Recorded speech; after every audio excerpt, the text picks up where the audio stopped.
Hi, let's look at another very important point about our children's nutrition, which is their water intake and how water intake regulates their behavior. So, more than 60% of our body is made up of water, and it's very essential for our nerves, for our bodily organs to function effectively. And what research says is that even dehydration of as less as 2% can cause an imbalance. So, what happens when we don't consume enough water?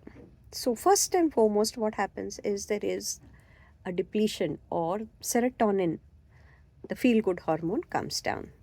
Because of this, you will find the children being irritable, moody.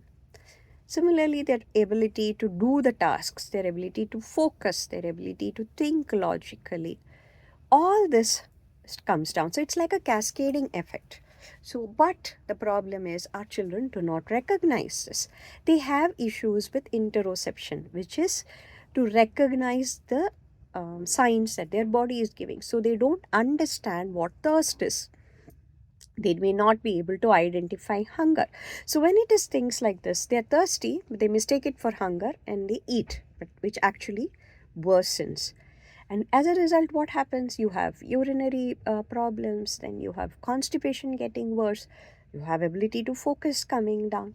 So all of this is actually related to the water intake. Similarly, another point, a lot of our kids will wear only full sleeved clothes. So that makes it hotter, and again, their dehydration worsens. Another point, food preferences. So they may not really eat fruits which have a lot of water, like say watermelon, muskmelon, or tender coconut and stuff like that. So then again, body is getting dehydrated and it leads to a lot of behavior issues. So dehydration coupled with changes in adolescence and other sensory problems can make it very challenging for the parents to handle. So how do we do this? First, have a visual schedule of what is the water intake. So tell them that once in every hour or so, or once in every 15 minutes, you have to drink water. So, how do you go about this?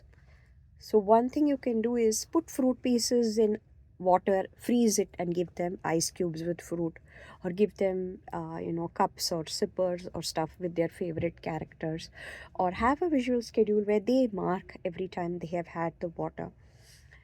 Try juices, try tender coconut, try things like these, and with gradual practice, you will find that the water intake improves. And improving the water intake is very important, not only to prevent dehydration, but also to improve their gut health.